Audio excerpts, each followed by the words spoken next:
All right, my first question to you, successful businessman, you were in the Senate.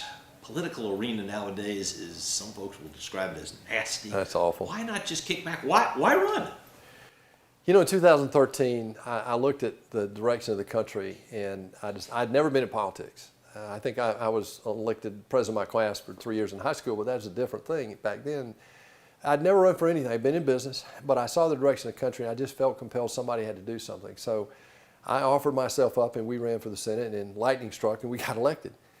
And this time, I had no inclination to, after the debacle in November and January, to get back in politics. But I believe the party is divided right now. And this is unusual for me. It's outside my character to run against a fellow Republican incumbent governor. It's the first time in history, in Georgia history, it's ever been done. So I'm doing it because I think the people of Georgia need to have an alternative. The Republican Party is divided right now. They have given Governor Kemp the responsibility for that division. And they don't like the way that he caved to Stacey Abrams and turned the election process over to her, and then denied that anything happened since then. So we're giving the Republicans of Georgia a referendum choice as to who they want to see stand up against Stacey Abrams and unite the party. How do you respond to people who worry that your battle with Governor Kemp is going to weaken whoever comes out so much that Stacey Abrams will win in November? Well, you know, we are a Democratic Republic, and we have primaries. It doesn't say that you can't run against an incumbent. People say, David, you can't run, you're going to divide the party. Well, the party's already divided. And so what we want to do is get somebody in there from June to November who can unite us. What I did in November of 2020 is did just that. We united the party. Normal Republicans who vote all the time, new people who have moved into the state in the suburbs of Atlanta, and then the Trump voter. And we got all of those and produced 2.5 million votes, 480,000 more votes than Brian generated in 2018. And 90,000 more votes than the Democrat. So we proved then that if everybody votes, we win. I got caught by a few thousand votes by this 50% rule. Otherwise, in every other state but one, I would have been reelected in November. Now we see the facts coming out about illegal activity in November. I'm not trying to undo an election, but I'm trying to figure out what happened and make sure it never happens again. I'm endorsed by President Trump, and we're going to bring those Trump voters out. I just don't think Governor Kemp can do that. You talked about new people and people moving in here. Okay, so let's say I'm a new voter. I move into Georgia. Describe yourself. Who are you? Well, a lot of them from California. They're escaping a Democratic ethos, unfortunately, until they come here and see the Republican ethos, until we show them how we've been successful here for 20 plus years with our ethos in terms of economic development, education, and all the things that we've done to take this state forward. Until they get there, we're going to have to continue to work really hard to keep the majority here. I believe when everybody votes like they did in November of 2020, we still have the majority, but we've got to get out and vote. And that's my message, basically, is I don't care where you are on the spectrum. Come May, you've got your responsibility to come out and vote. And if they don't, then you can't complain about the outcome. You have to come out and vote. What are your strengths? Oh, boy, I'll tell you. I don't know. You know, you spend a career in business, you raise a family, you develop a sense of humility.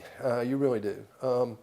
But I think the biggest thing in business that I learned in being in a young family and watching it grow and trying to, you know, make a living and get them educated and then save for retirement, I listen to people. And at Dollar General, our mission was to help our customers get from payday to payday. And I think when I competed uphill against Levi Strauss, I competed uphill against Nike, and I competed uphill against a little company you may have heard of called Walmart when I was at Dollar General, I've learned to do things a little differently in an unorthodox way, and that's what this race is really all about. This is about a people versus politician race.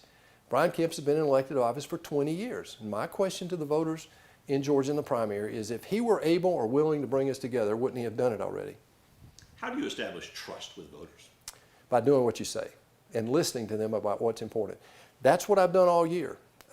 In November when I saw what was happening, I stood up and asked several times for a special session, not to change the outcome, but to find out what happened with particularly two issues, signature verification and registering new voters as they come into the state before January. I wanted those fixed before the January runoff. I couldn't get the governor to let us have a special session. Then I went to court 3 times. The court told us no, it's the purview of the legislature. And then I even got so frustrated, I asked for the resignation of our Secretary of State, unprecedented, but he was not helping, and we decided that he had to go. So we asked for his resignation. Since then, I've been supporting this lawsuit that voters brought against Fulton County. The judge ruled that the evidence, this is contrary to the national media, the judge in that case actually ruled that the evidence is compelling, and he ruled to unseal the absentee ballots in Fulton County. Nobody talks about that. Why? Because the facts were there. Now, he later dismissed the case because he said voters don't have legal standing. So I've taken that case up, filed a suit under my name, and we're asking the court to see if we have legal standing. If I don't have legal standing, I don't know where else to go. If I have legal standing, then I believe they're going to unseal those ballots, and we'll finally get to the truth. How do you respond to people who say what's going on right now in Georgia, the passage of the stricter voting laws and all, is disenfranchising some voters? It's a lie right out of the pit of hell. Everything that Stacey Abrams said in 2019, after the election in 2018, when we beat Stacey Abrams, she said we had voter suppression. In 2020, more people voted, more Democrats voted than any other time in Georgia history. I got more votes than any Republican in Georgia history. So this voter suppression thing is not backed up with any facts at all. In fact, it's easier to vote in Georgia than it is in places like Delaware, the president's home state, Maryland, New Jersey, New York, in many ways. So we have more days of early voting. It's easier to absentee ballot vote. Some of those states don't even have absentee ballot voting, except for extreme cases you have to have an excuse. Here you don't have to have an excuse. So they need to understand the facts when they make that accusation. What I'm trying to do now is to get Republicans out to vote, even though the system is not perfect. My answer to them is, hey, you got to get me elected to get this totally fixed. In the meantime, what President Trump told the people in Virginia is, look, they've fixed some rules. They're not perfect yet, but they're good enough. We can overwhelm them if you all get out and vote. And that's what they did, and we got a Republican win in Virginia in a Democratic state. All right, one of the big things you're with, state income tax. Yep. Some folks say it's not doable. I mean, you know, it can't, it won't happen. It can't happen. What do you say? What do you tell them? Well, I've heard that all my life, you know, in competing with these big companies and trying to help turn around companies. I heard people, we've tried that, we've done that years ago, it doesn't work. Governor Kemp says it's impossible. There are many people in the state don't believe it's possible. Here's the reality. 9 states do not have a state income tax. Those states that are out competing us from an economic growth perspective, states like Florida, Tennessee, Texas, all have no state income tax. It is a reality that Mississippi just voted in their House to do away with their state income tax. Now, if they can figure it out, I believe we can. I know how to do this. I've engaged the top economists in the Trump administration. 2 guys, Stephen Moore and Art Laffer, are helping me figure this out. There is absolutely a step-by-step plan that can be done. We have to get it through the legislature. You rationalize the sales tax,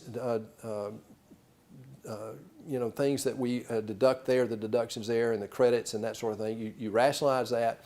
You rationalize some of the credits inside the income tax. Right now we have an opportunity to cut, I believe, the state income tax permanently by 1 full point with this surplus that we have. And the governor's not doing it. He's doing a one-time giveaway in an election year. I want to make it permanent, and I think we can do that. So I'm out there telling people that this is the time, if we're ever going to do it, this is the time to try, and let's see if we can't develop that phased approach and get all in agreement and go do it. This is the time to do it so we can maintain our competitive position vis-a-vis these states that don't have a state income tax. How do you feel Georgia is right now? Or do you have any concerns? Do you think it's in a good state, a good position right now, economically and all? Or do you think there's some things that worry you? You know, we have the best port in the country, the fastest growing port. We have the biggest airport. We have the best football team. We have the best baseball team. Things look pretty good in the state. Economically, we're doing well. Anybody that looks at this thing says, well, we're doing great. We've got a surplus and the budget's going and all that. We're riding the economic wave that Donald Trump created. Don't let anybody kid you on that. I was a part of that. We helped work that agenda. We implemented it on regulation, energy, taxes, and we saved our community banks and helped 6.5 million people pull themselves out of poverty. So what's happening, though, is a top economist at Georgia State that everybody looks at every year to look at the forecast is now for the first time in many years forecasting a slowdown in the growth of Georgia. That's not true in Florida and Tennessee and Texas. So we're losing a little bit of that competitive edge, and that's what I want to get back. As a business guy spending 40 years in business, I know what people are looking for when they try to relocate business and grow businesses. I want to grow it organically. This giveaway that we see at Rivian right now is very questionable in my mind in terms of the return on investment for taxpayers in Georgia. You've touched on, you know, trying to getting Republicans out to the polls. There are a lot of Republicans who don't trust the election system. They say, I'm not going to vote. So, I mean, how do you go about convincing those people that you've got to, otherwise things are not going to go well? Well, they saw the result of not doing that in January of 2021. when we won by a majority of something like 52 to 48, potentially, if you give me that libertarians are closer to our ethos than they are the Democrats, this is a 52-48 state. The Democrats couldn't generate more than 47.5% in the election in November. And I'm telling people, by them losing confidence in January of 21, they didn't come back out and vote. And sure enough, what they feared happened, would happen, did happen. That is, 2 liberal Democrats are now sitting representing Georgia in the United States Senate. And here's what they just voted to do. They voted to do away with the filibuster rule, which would allow the Democrats, if that had passed, to have total control. They could add 4 seats to the Supreme Court if they wanted to. They could add D.C. and Puerto Rico, which they said they want to do. And they could get the Holy Grail, and that's the national voting law, which allow them to allow anybody to vote, including illegal immigrants, which is what Stacey Abrams has said publicly many times she wants to do. Why vote for you? Because I can beat Stacey Abrams.